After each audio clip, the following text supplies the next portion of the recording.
Hello everyone and welcome to episode 50 of the best new Fallout 4 mods. That's quite a benchmark we reached here, and I'm going to use this opportunity to thank you all for your support. Fittingly, in this episode we have some real highlights, like an interesting new ENB, lots of weapons and armors of course, and some juicy quest mods. So lean back and enjoy the show.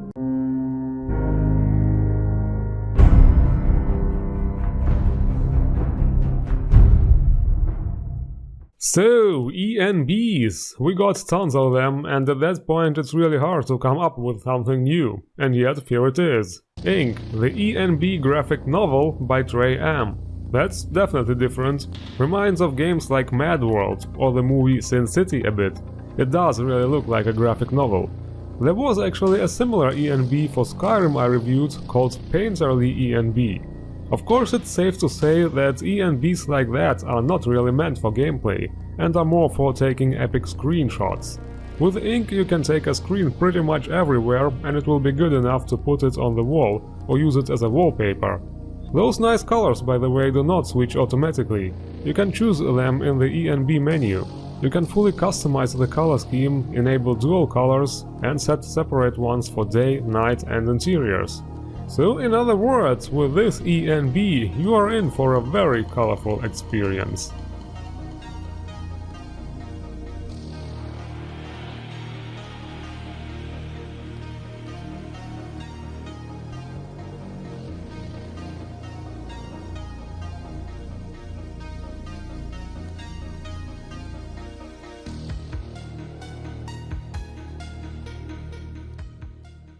The same goes for the second mod. I actually thought we have enough body replacers, but True Wasteland Body for CBBE by Quiet Pippin. Thing is, this is not an entirely new body, but an expansion for CBBE, which adds a lot of new sliders with which you can do, well, all kinds of crazy things, apparently. Seriously, there are just so many sliders. Just looking at them makes me want to jump out of the window. No, wait, that's just how I usually feel. But seriously, here, the author gives us a little idea of what is possible with this. Muscle tone, definition, athletic build, thick with 3 C's. Wow, I don't even know what's the difference between some of those body types, but yeah, we get the idea, right? There is also an optional file for some new in-game looks menu sliders, and by some I mean 95. So yeah, words can do it justice anyway. Next mod. And with the next mod we are going to build something completely different. Working Beehives by Monkey Spunk. Those neat beehives do not just look like beehives and sound like beehives, but will actually produce honey. Because in post-apocalyptic times people deserve some sweet stuff too. You can assign settlers to them, and they will add to the settlement's food production and of course produce the sweet liquid for you to consume, or to use to brew mead. But now that I think about it, there is radiation and stuff. What if an irradiated bee bites you? Will you mutate into Bee-Man? And it gets even worse, you can build those feral beehives and put them on trees. What if you get bitten by one of those feral bees? Will you turn into Zombie Man? You know, with 2 E's. Okay, fine, I'll see myself out. And for those who are not scared of bees, maybe you will be of that thing. The Famished by the Fried Turkey and HCGX Grill. A new creature mod, and certainly not a friendly looking fellow. I mean, those things are not as big as death claws by far, but I still wouldn't want to meet one of them. It's funny because usually Fallout creatures are based on real animals, but this one looks more like something you would find in an Elder Scrolls game. According to the author, this is based on a concept art of a Hunger, an enemy from Morrowind, so it all makes sense.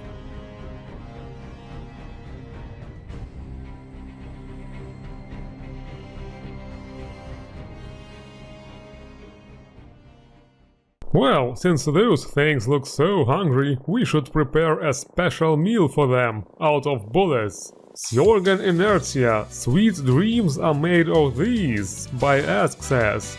Yes, it's a Swedish shotgun, so I hope I pronounced it right. Correct me if not, Alex.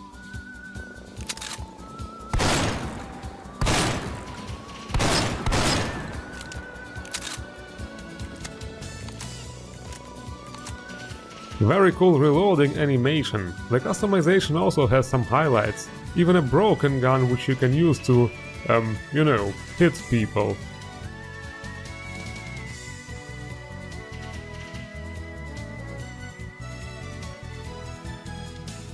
The next weapon is Tactical Tommy the Tommy Gauss by Gberry 0410. Okay, this is not a new weapon of course, but a bunch of new high-level attachments for the submachine gun, to make it a bit more serious.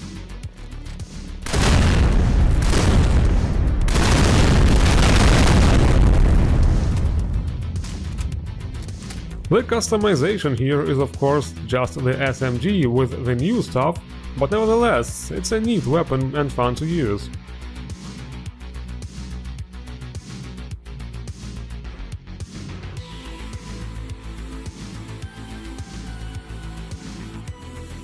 The next one is a handgun, Sig Sauer P320 by Dillarope. Well, that's certainly not a very futuristic looking weapon, but I mean, why not, right? Good enough.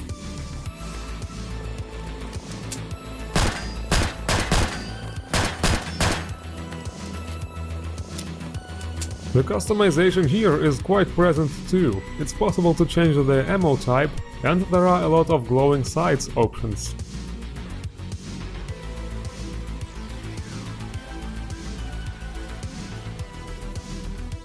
And the last one is a melee weapon, Vaker by Big Vam 33. Now this is certainly a more futuristic weapon. Raiden would be proud. This looks like just the right thing for hacking giant bipedal metal-based robots.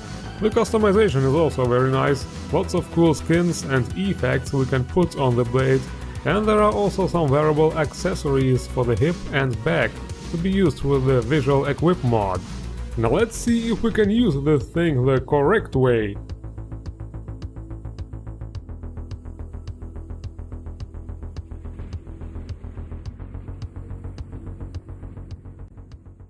Okay, about the armors, they are not all lore-friendly, but there are some truly iconic ones this time. Elegant Jeans by Original by 7th Nighthawk and ZZJ, import by Let Leech. Fortunately, it's not just the jeans, but also a top, in two different forms. Some colors can be swapped at the armor workbench too.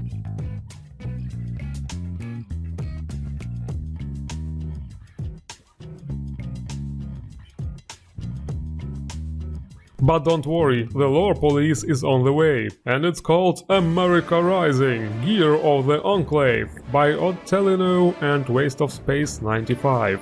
More Enclave stuff, but this time it looks like it's improvised outfits rather than those we have seen in previous games. It's also a standalone armor pack from the America Rising quest mod.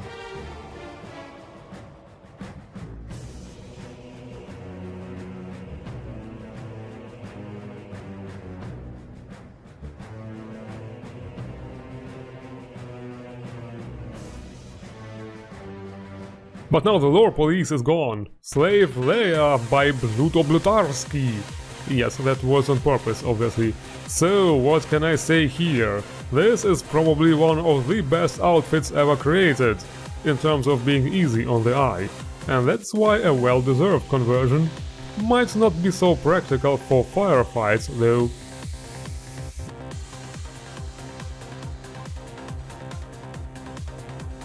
The next one is also very exotic, Amethyst by Death Optimus.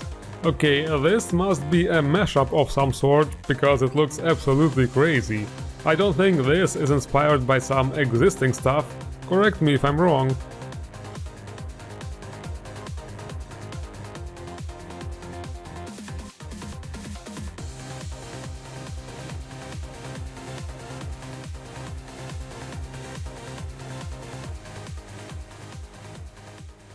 But now comes what we all have been waiting for, one of the most iconic armor suits in gaming history, Gordon Freeman's HEV suit by McCart, BZW and Sjogren.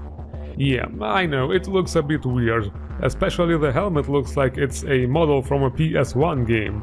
But it's still the legendary suit, 2 variations even, and now Ikari shall use it to fight through hordes of bad mods and uncover the most juicy and playable ones. Yes, and all this just for you. Does anybody have a crowbar for me?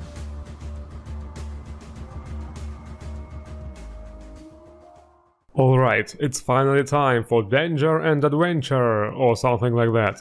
First of all, wait, an important question. No, this is the name of the mod, by Kilo Sandwich. It starts in Diamond City as we inspect the notice board. Intrigued by this strange note, we head out to investigate the South Boston Police Department. The description says we will get a shooting range and answers to important questions. Ooh, I got one. Why is my life so shitty? Can it answer this? I mean, I totally get the shooting range part, even if it is a bit special. I'm Kevin Roberts, and I got a very important question. Can a bitch get a donut? Now, let's dance!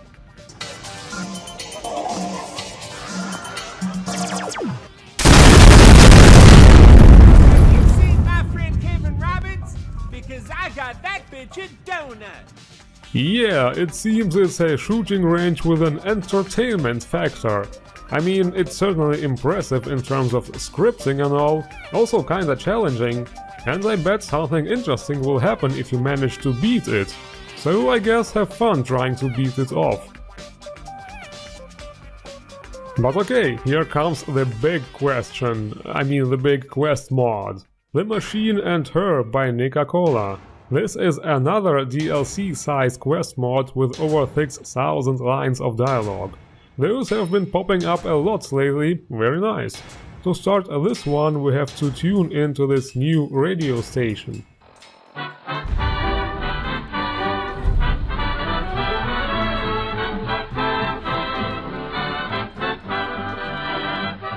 Hello, Boston. It's me, Agnes, your new pal with a friendly ear and a golden voice. Come on down to the grand opening of Symphony Station and let's get acquainted.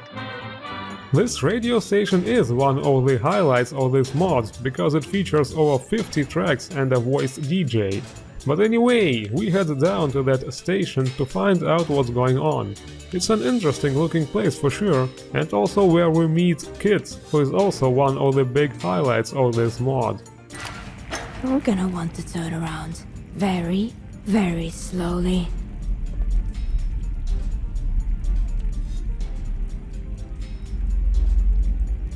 My problem is the nosy waster poking around in my stuff. Here's what happens next. You keep your hands where I can see them, turn and face the exit, and then leave the way you came in. Nicely, slowly.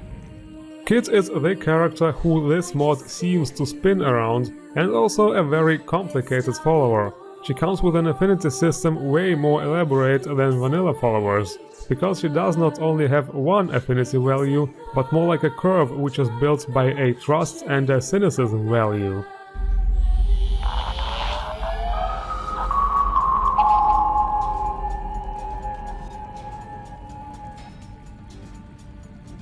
Well, hello there, darling, and welcome to Symphony Station. Agnes, you're awake. Well, of course I am. Agnes is a 24/7 type of gal, after all. Wherever are my manners? Can I offer either you an ice-cold soda while you wait for the train? Or perhaps a Boston Bugle hot off the presses? Or if you're feeling lost in our beautiful new subway station, just ask Agnes and I'll get you pointed in the right direction. And that would be the Machine we've been hearing about. Also notable here is that they didn't try to give the player character any voiced lines, but instead made the dialogue system like in the previous games. Even the stat-based dialogues seem to make a comeback here. I'm not... Alright. If you were with the people I'm worried about, you'd have already tried to kill me. And you wouldn't be anywhere near this talkative. So, second question. Did you do anything to Agnes before I found you? Did you touch anything? Mess with anything? Long story short, the girl needs help repairing the machine, and so the next step is to look for parts. At this point, Kit becomes a companion and the game will inform you about her settings and features and how her combat style and dialogues can be affected by her mood and affinity. A good example for this is when we meet the librarian, a somewhat crazy guy. Almost done. Almost outdone, indeed. Wait. Up ahead. Who is that? A library with empty shelves and books on the floor. Why, that's a pigsty, and nothing more. I guess we better talk to him. See if he's going to get in our way. This is the first time you get to make a decision which will of course affect Kit's affinity, but also the whole storyline, because there are different outcomes. Well, at that point it's already clear as day that this is a very good and carefully crafted quest mod, in terms of both story and scripting. Besides, it's supposed to be only 4 to 5 hours long, so I don't want to spoil too much and shall leave the fun of going through it to you. Alright, I'll give that a try. Maybe he just needs help with something. And this is it for this episode. The links to all mods are as always in the description below. Don't forget to endorse the mods you like. And if you like reviewers who don't spoil too much, hit the like button and subscribe for more best new Fallout 4 mods. I thank you all for watching and see you around.